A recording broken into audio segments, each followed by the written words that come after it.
Sorry, ladies and gentlemen, can I just ask, before we welcome the bride, please do not put anything on social media, I guess, until invited to at some stage. Certainly not. Nothing on social media then, thank you.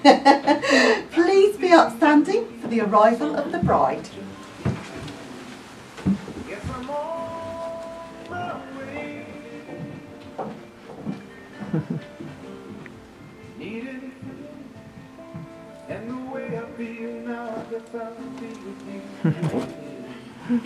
Yes, I'm on my way.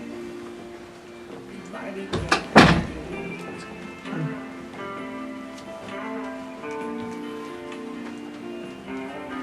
Ladies and gentlemen, please be seated. Good morning, everyone. On behalf of my colleague Sam Jenner and myself, Linda Weir, I would like to welcome you all to the St Catherine's Room on the occasion of the marriage between James Richard King and Elizabeth Margaret Boyle.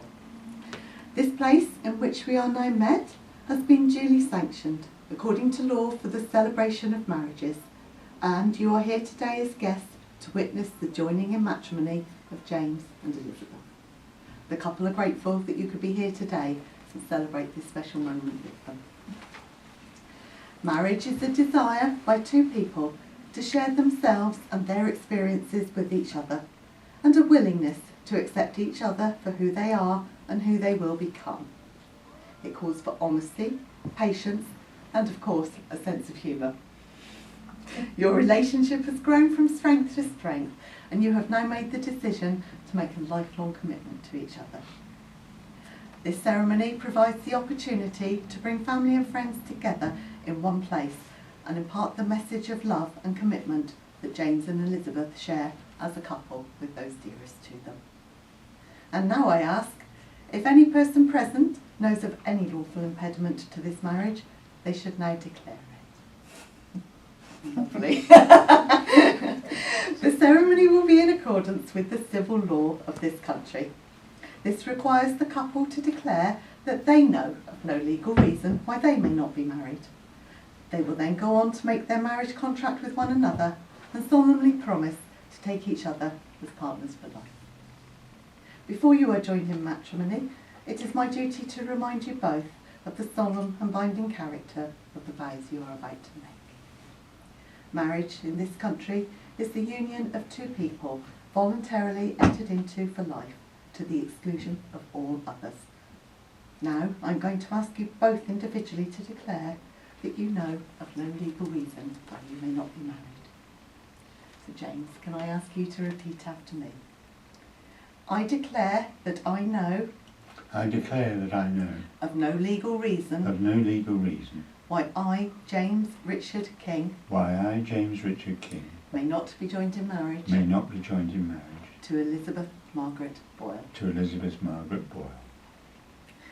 Elizabeth, can I ask you to repeat after me? I declare that I know of no legal reason why I, Elizabeth Margaret Boyle, may not be joined in marriage to James Richard King. James and Elizabeth have declared that they know of no legal reason why they may not be married. We have now come to the solemn part of the ceremony where they are about to make their marriage contract with one another. Would you like to sort of stand and face each other? And again, James, if I could ask you to repeat after me. I, James Richard King, take you, Elizabeth Margaret Boyle, to be my wedded wife. And Elizabeth, if I can get you to repeat after me. I, Elizabeth Margaret Boyle, take you, James Richard King, to be my wedded husband.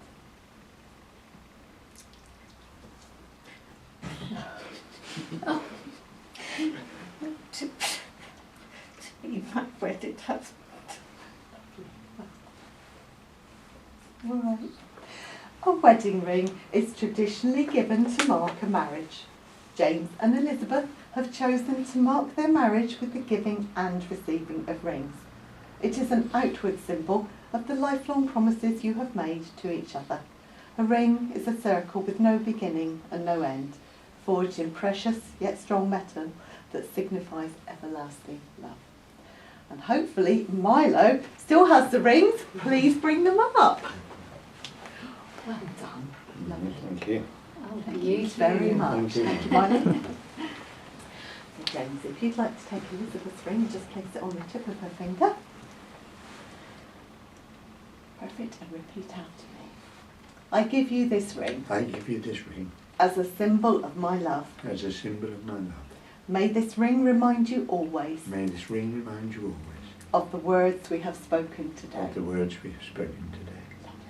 Just slide it in I think you're supposed to push it.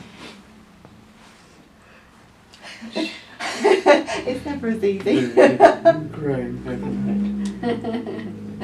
Right, Sorted. Fantastic. Mine is looser. If you'd like to take James's ring and again, just place it on his finger there. And again, repeat after me. I give you this ring I give you this ring as a symbol of my love. as a symbol of my love. May this ring remind you always May this ring remind you always of the words we have spoken today. of the words we have spoken today. Fantastic. Right. Perfect. James and Elizabeth, in the presence of your guests, you have pledged to share your life together. We have witnessed your commitment to each other today as you have spoken your vows and celebrated your love for one another. You have also chosen to exchange wedding rings as a symbol of your marriage vows. May the love that joined your hearts continue to grow, and may you look back upon today with happiness and pride. It therefore gives me great pleasure to tell you both that you are now legally husband and wife. You may share a kiss.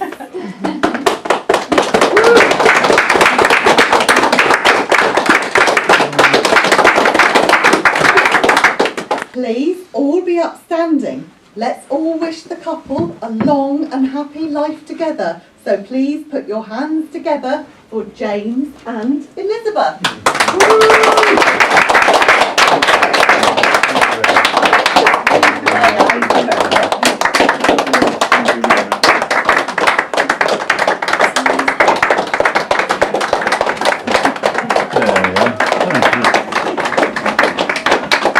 Lovely. Thank you very much. Thank you.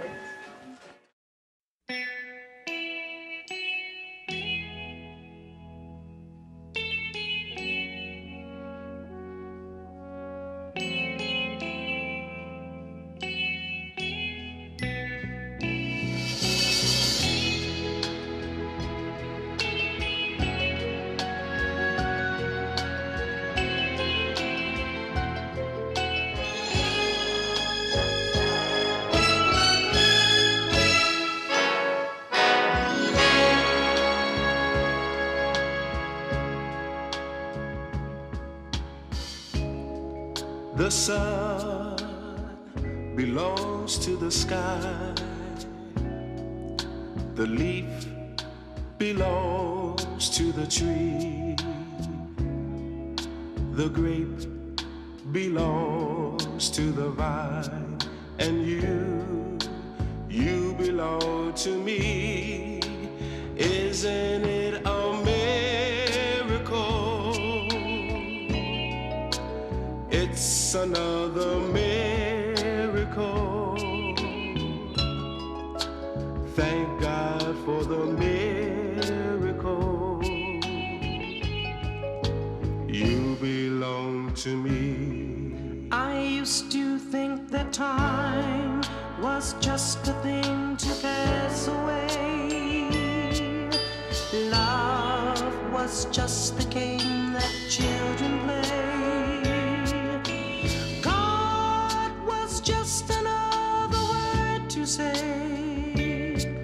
And so was something in a song. And I put down the fools who said that life was meaningful. Laugh when someone such a miracle. Cry 'cause such things were impossible. And then you came along.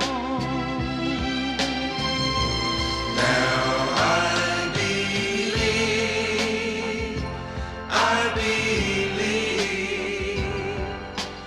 miracles can be, and in my soul I thank God you belong to me. Yes, I put down the fools who said their life was meaningful. Laughed when someone mentioned miracle. Cried 'cause such things were impossible. And then you came along.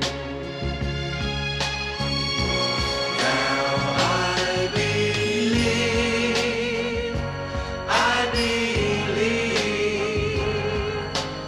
miracles can be, and in my soul I thank God you belong to me. Now I believe miracles can be, and in my soul I thank God you belong to me. Now I believe.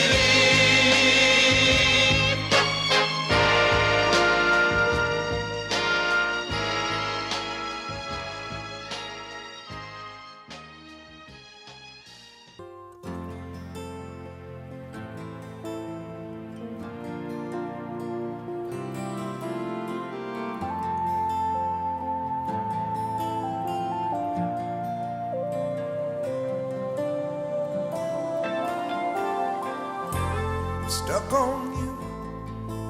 Got this feeling down deep in my soul that I just can't lose. Guess I'm on my way. Needing a friend, and the way I feel now, I guess I'll be with you till the end. Guess I'm on my way. Mighty glad you stayed.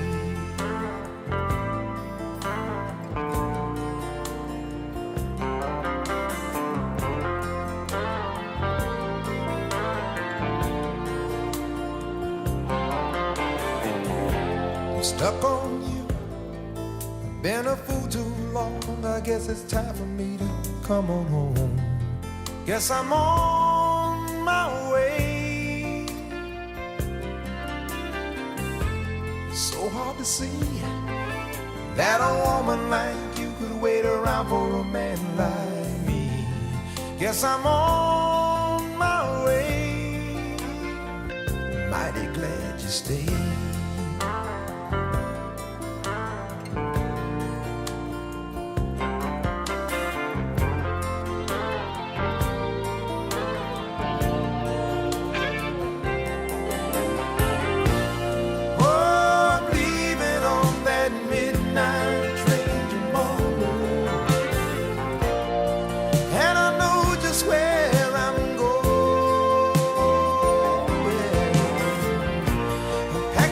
Troubles and I throw them all away.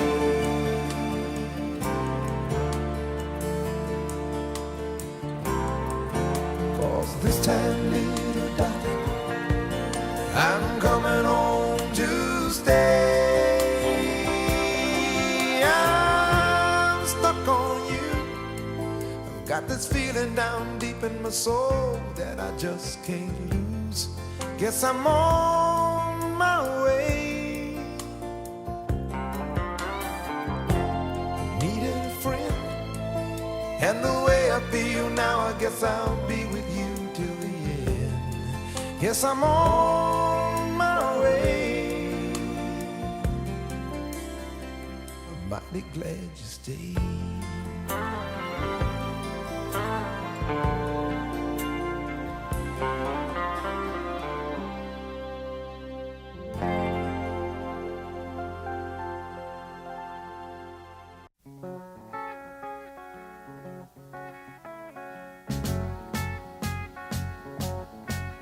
Imagine me and you, I do.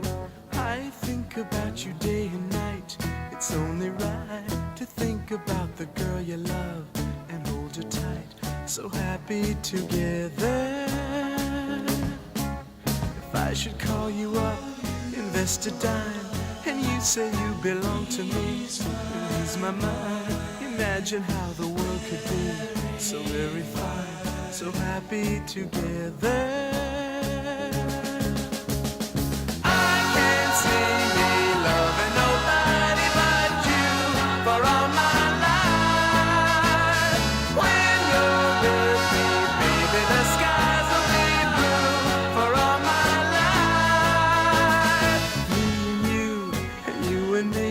No matter how they toss the dice, it had to be. The only one for me is you, and you for me, so happy together. I can't see me loving nobody but you for all my life. When you're with me, baby, the skies will be blue for all my life. Me and you, and you and me, no matter how they toss the dice, it had to be. The only one for me is you, and you for me, so happy together.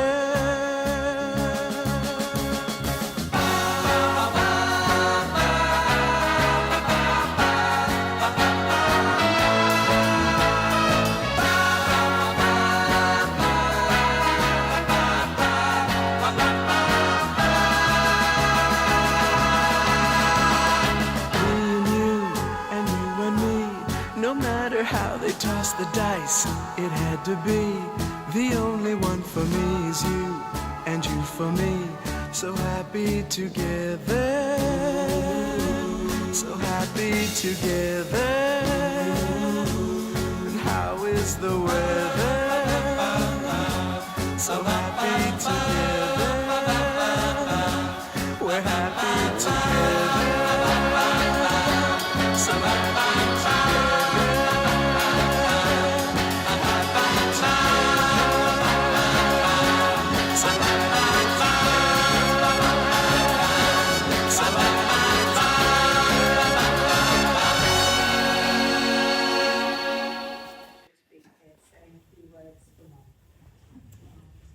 First of all of us family, it's just fantastic to see Mum so happy and looking absolutely gorgeous, Mum.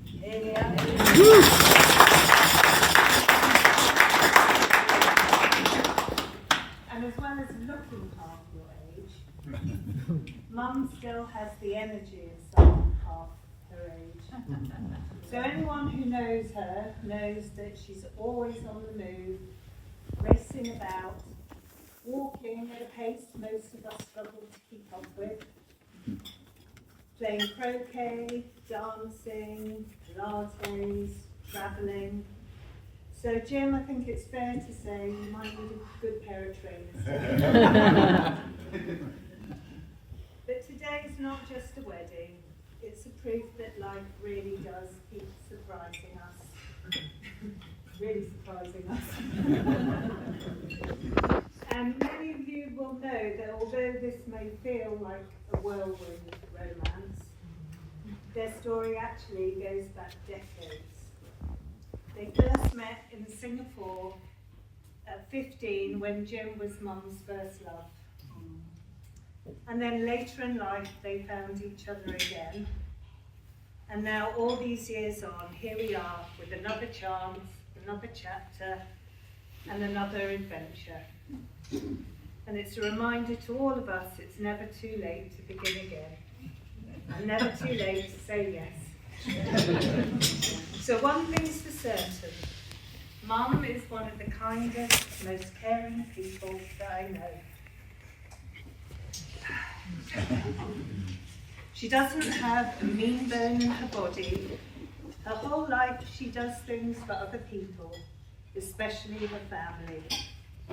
She spent years driving up and down the motorway from the Isle of Wight to spend time with all of her grandchildren. She's been an active part in their lives, whether it's playing games, keeping up with them on walks, even paddleboarding, kayaking, and the grandchildren all adore her for it. Earlier this year, she whisked us all off to Madeira to celebrate her 80th, which says everything about how she loves to share adventures with us all. So Jim, if you can look after Mum half as well as she'll look after you, you'll both be very happy and very lucky indeed. Maybe just no paddleboarding. So let's raise a glass to Mum and Jim for proving that love really can come full circle, and it's never too late for new beginnings. Hopefully not too much duplication here, is what I'm going to say. So I'll start by saying thank you as well.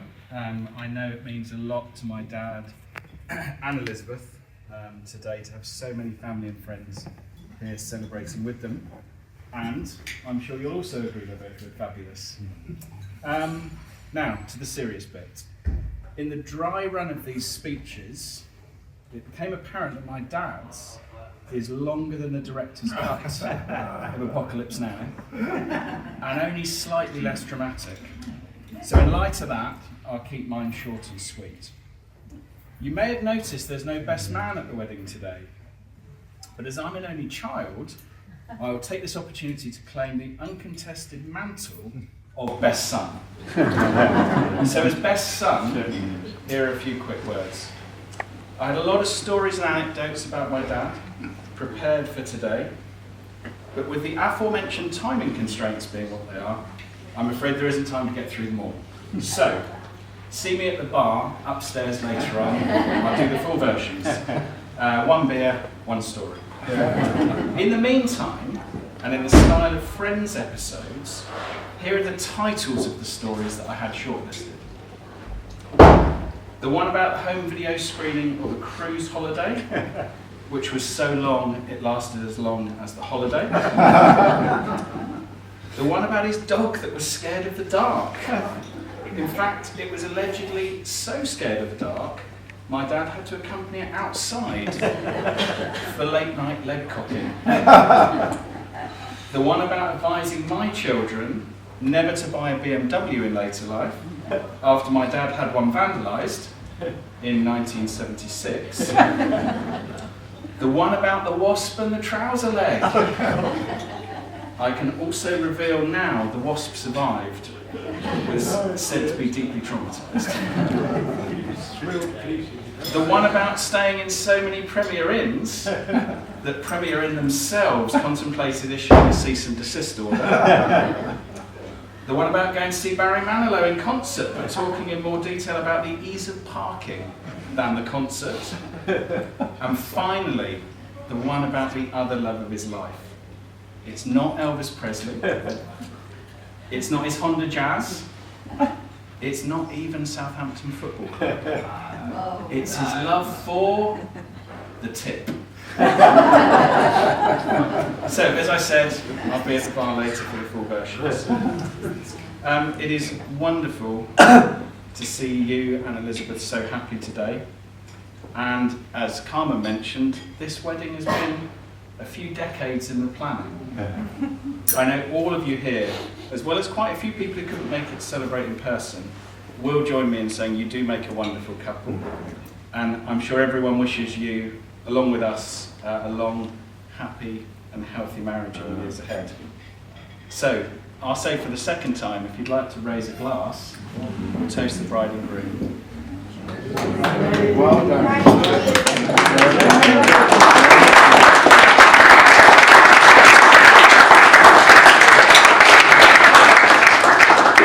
Now we're going to hear from Elizabeth, I think. How do I follow that? I had a message from a very good friend of mine. My croquet table will know him. His name's Jim O'Keefe, and he said, if you give a speech, make sure it's short, succinct, and mentions loving and the future. Well, loving and the future is fine, because we're very loving and we've got a future. The short and succinct could be hard. The trouble with my age group is the favourite thing you want to talk about is your grandchildren. And I'm not going to buck the trend. Over here are my grandchildren. The eldest is Sophia, the red cardigan. She's just gone to Liverpool University, and she's not doing knitting or anything like that. She's going to do mechanical engineering. And next comes Joshua, who is my son's son, and he's 17. He's got one more year to do before his A-levels. And he's been champion of all sorts of things. Chess champion, swimming champion, trying to think what other, sports champion. Well, cricket is his love. He's a spin bowler. And you were really brilliant at batting the other day, weren't you? Anyway, his love is to go into medicine now. And he's been having some work experience. So one of his days was to go in with the surgeon who gave Joshua his last operation, which was 17 hours. And he went and helped him. I think people really thought you were a doctor yourself, didn't they? And he watched all these terrible operations.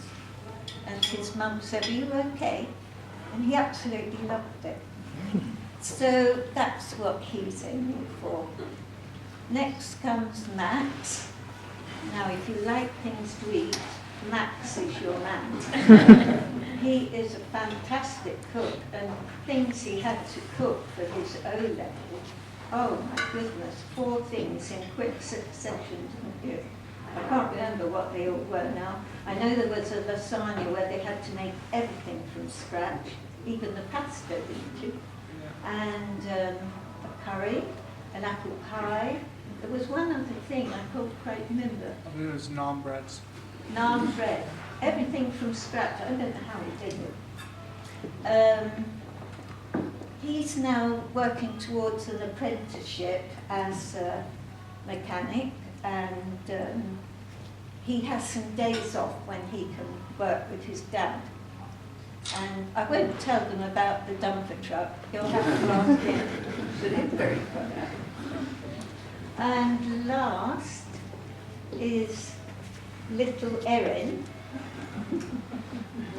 Beautiful. She's a sports person, my goodness. And right from a young age, when she was 2 or 3, she definitely had leadership qualities, as her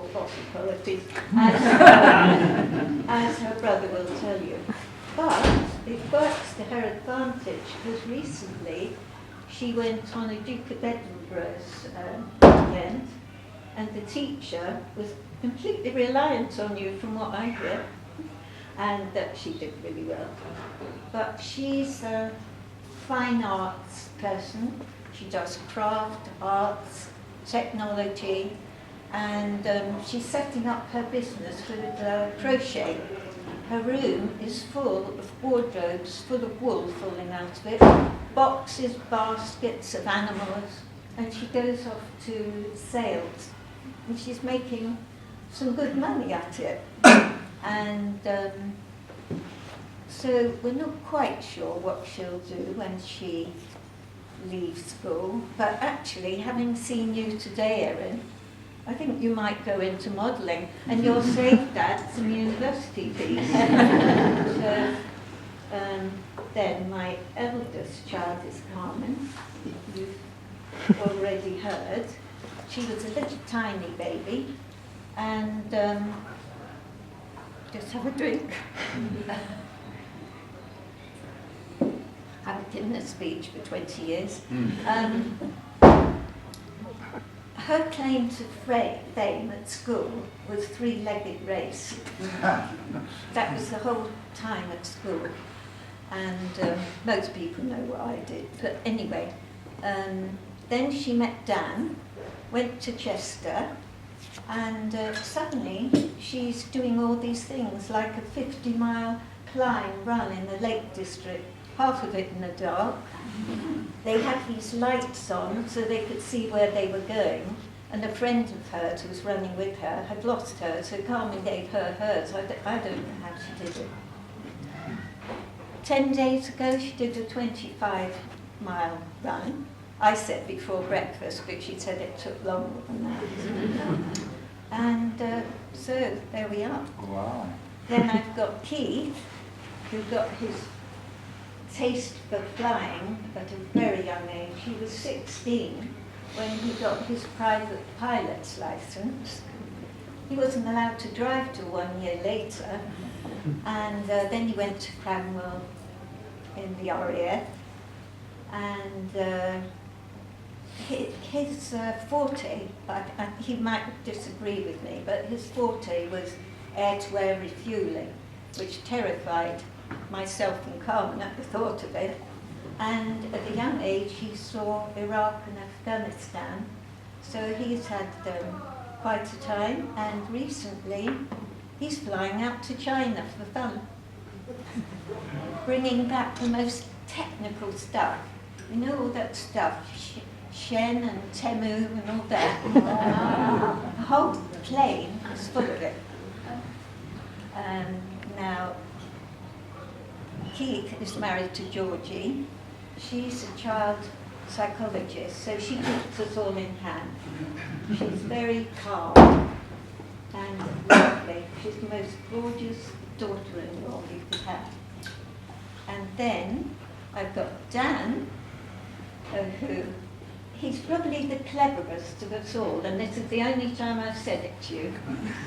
He was studying genetics at university, but then decided to take his dad in hand and help with his building business. So that's the family. I just had some things I was going to read you, because maybe I haven't got them here, I've got them somewhere. Comments when we told everyone we were getting married. And some of you might recognise one of these and know it was you. I wouldn't do it again. You must be mad. Why do you have to rush into it? You'll have to make a prenuptial. Anyway, I'm going to enter you into Love Island. Haven't you had enough of looking after someone? But I did have someone say, "Congratulations, Liz, what wonderful news." Just one last thing, and this is for you. A good friend of yours who can't come, so I won't let you see what I'm reading. A message from Jim's school friend to me. Of course he wants someone to give a speech as well as his. He'll view it as a warm-up act. As he would have spent hours practicing his. I was delighted to hear Jim is getting married. Not at all surprised at the circumstances. As I understand, he was in a shop when he bumped into you. Bumped into his bride-to-be, it says. Sort of 2 for 1. Bride and a toothbrush, all at the same time. He was always a shrewd shopper. But as we have all waited for the wedding date, and being Jim had half-hourly updates, I confess that learning of Liz's athleticism, I have some hitherto unseen images of my old friend creeping into my subconscious. What will he do when he gets a pair of walking boots for Christmas? Never mind trainers. Even Jim cannot mistake these for what they are and what is required. Jim and I used to go to school together, and there can't be that many people who are still best friends decades later. One thing that is obvious, at least he and I don't have the embarrassment of old teachers turning up at a wedding and reminding us of our faults now well hidden. And that's it. Thank you.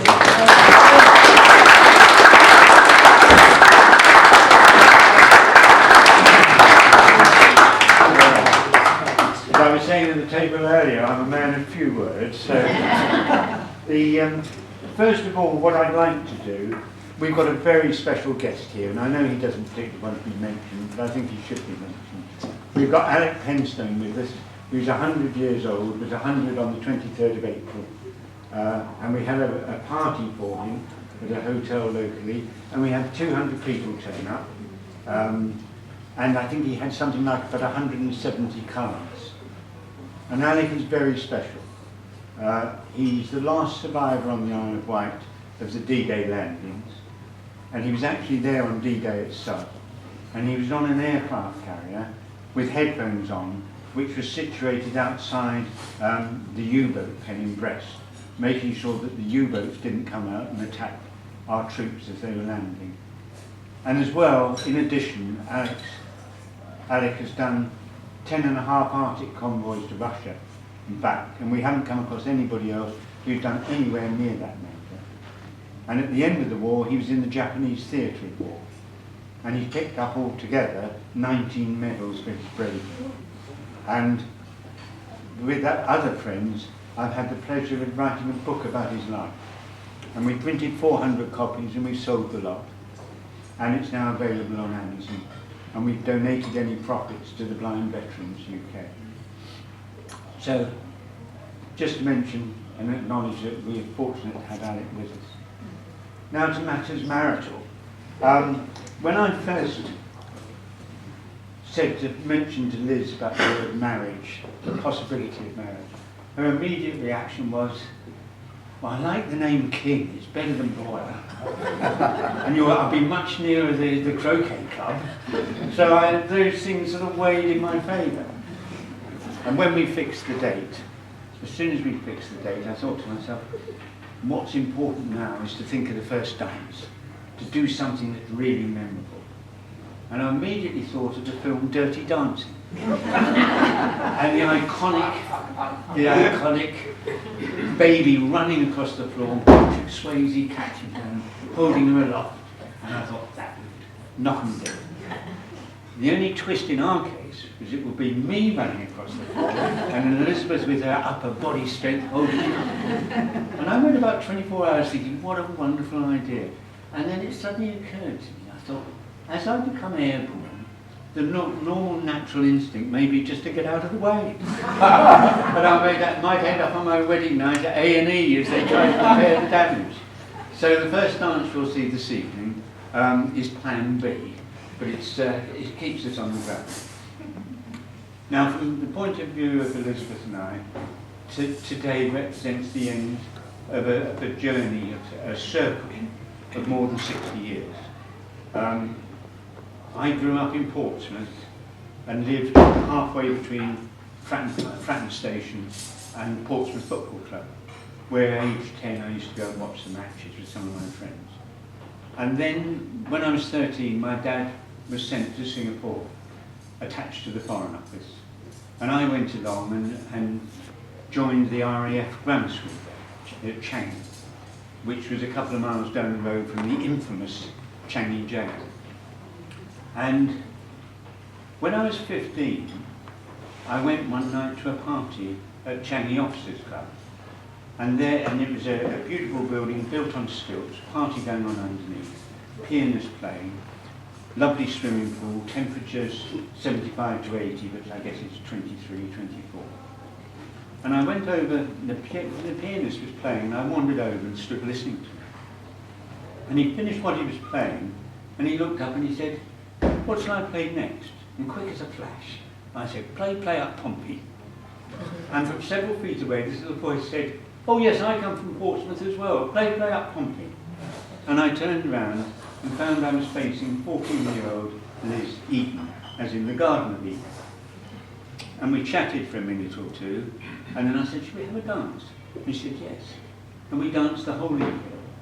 And the chap who bought her, who was hoping to be her boyfriend, who as I recall was Hugh McMullen, turned to a friend halfway through the evening and said, I think I've lost her.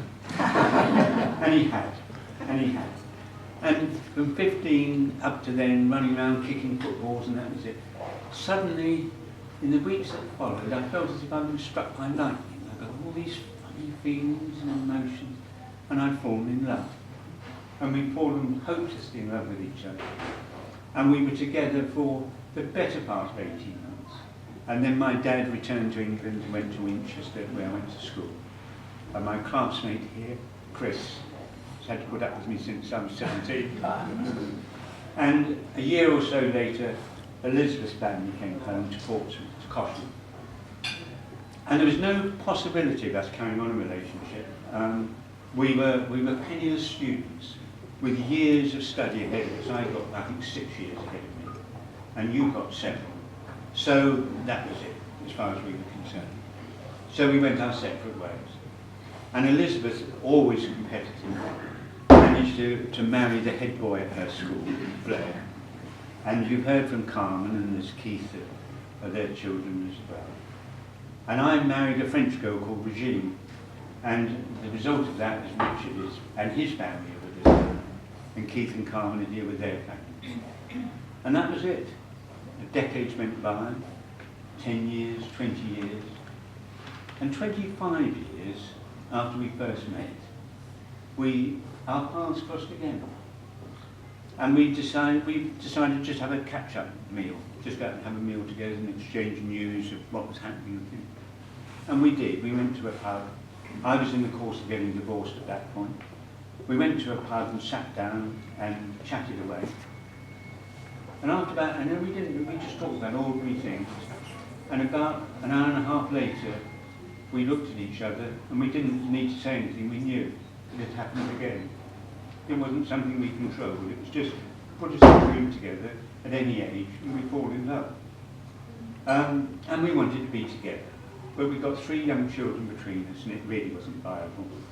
So after a while we agreed to go our separate ways. And off we went, and that was that. And more decades went by. 10 years, 20 years, 30 years. 32 years after we parted, I went to Marks and Spencer's to get a heated gilet for Abby, who'd frozen at the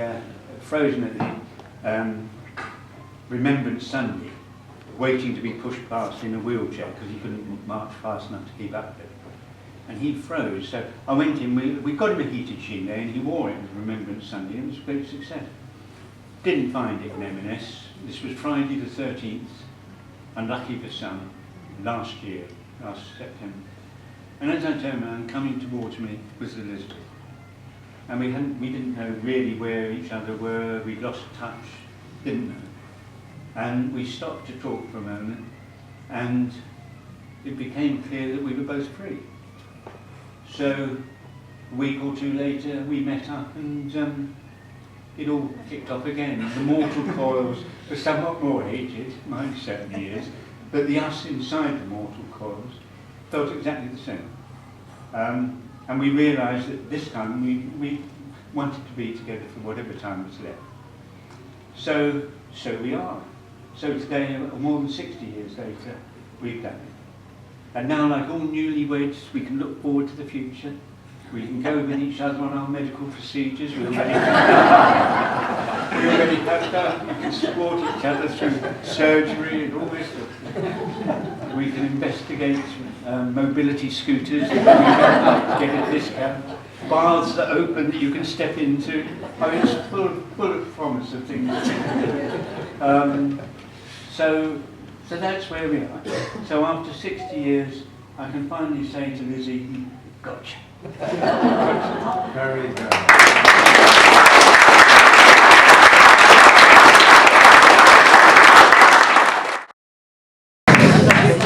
show us dance. Here we go.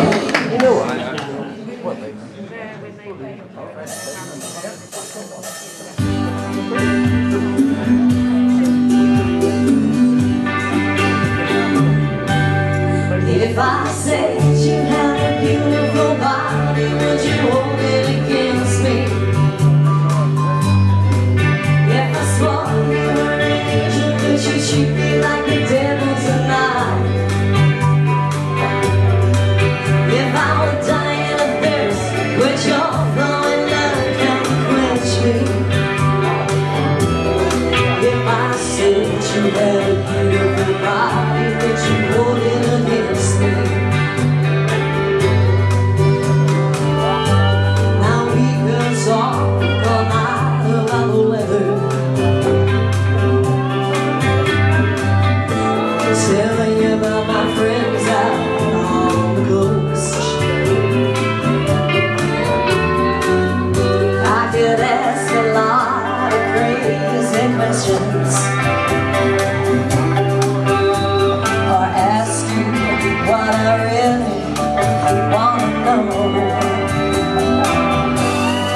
If I said you had a beautiful body, would you hold it against me?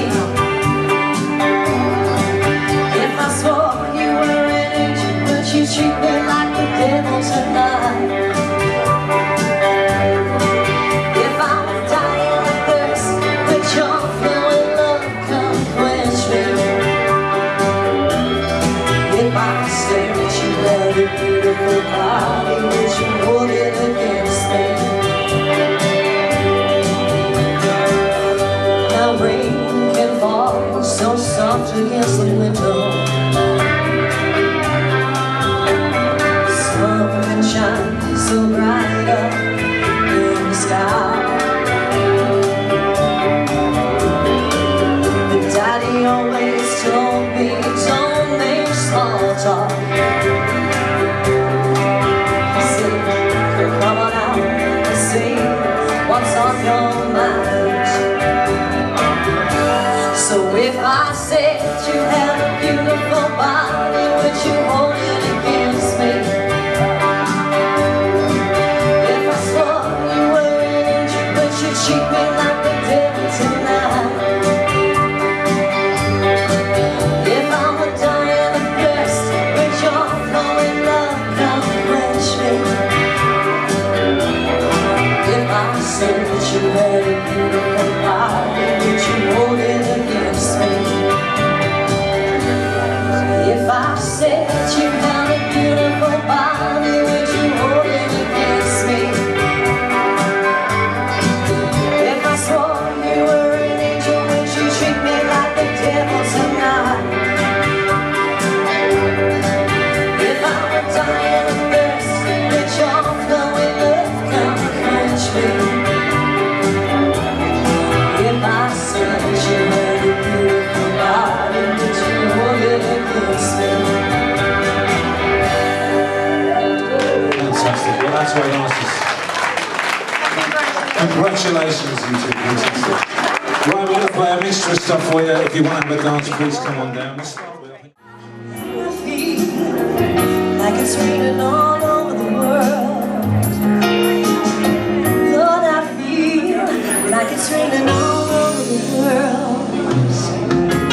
Neon signs are flashing, taxi cabs and buses passing through the night.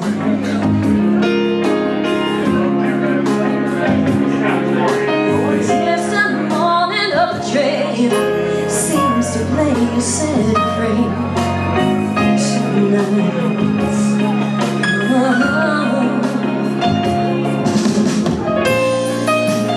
It's a rainy night in Georgia. It's a rainy night in Georgia. I feel like it's raining all over the world. I feel like it's raining all over the world.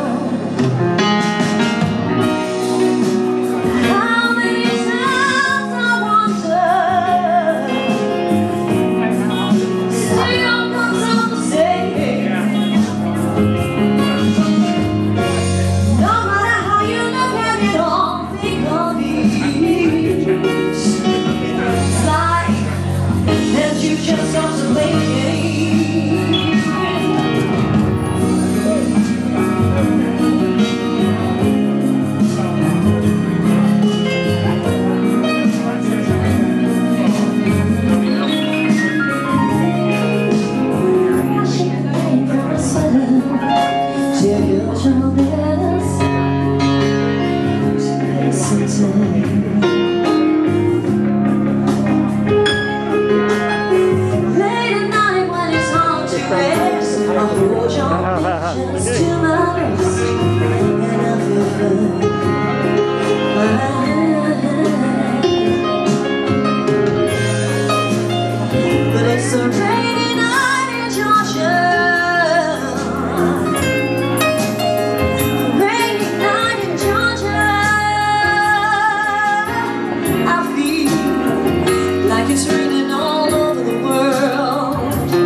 Like it's raining on